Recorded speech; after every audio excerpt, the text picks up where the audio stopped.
موعد مباراة النادي الأهلي وسيراميكا كليوباترا في نصف نهائي كأس السوبر المصري. بس قبل أي حاجة، لو أنت مهتم بأخبار النادي الأهلي اعمل اشتراك دلوقتي في القناة عشان يوصل ليك كل جديد. بعد تعادل مثير مع المصري البورسعيدي على استاد برج العرب، الأهلي خرج بنقطة وحيدة من مواجهة كانت ممكن تنتهي فوز غالي، لكن الحظ ما كانش حليف المرد الأحمر بعد ما ضيع أحمد سيد زيزو ركلة جزاء في آخر دقيقة من الوقت بدل الضايع. النتيجة دي خلت الأهلي يوصل للنقطة 23 في المركز الثاني بجدول الدوري، ورا سيراميكا كليوباترا المتصدر ب 26 نقطة، واللي بيقدم موسم استثنائي واثبت انه جاي ينافس على كل بطولة. لكن دلوقتي التركيز كله رايح على بطولة السوبر المصري 2025، البطولة اللي دايما ليها طابع خاص ومكانة كبيرة عند جمهور النادي الاهلي، خصوصا انها بتتلعب في الامارات اللي كانت وش السعد على المرد الاحمر في اكثر من مناسبة. الاهلي داخل نصف النهائي بروح التحدي ورغبة في استعادة نغمة الانتصارات بعد التعادل الاخير في الدوري، وبيحلم بخطوة جديدة تقربه من لقب جديد يضيفه لتاريخه الكبير. اما سيراميكا كليوباترا فداخل اللقاء بثقة الصدارة وبيسعى يعمل مفاجأة تقلب الموازين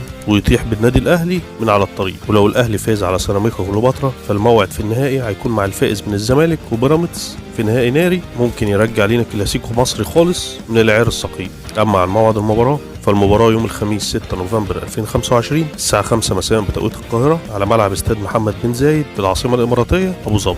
كده وصلنا للنهاية. لو أنت مهتم بأخبار النادي الأهلي اعمل اشتراك دلوقتي في القناة عشان يوصل ليك كل جديد. كان معكم حسن سعيد.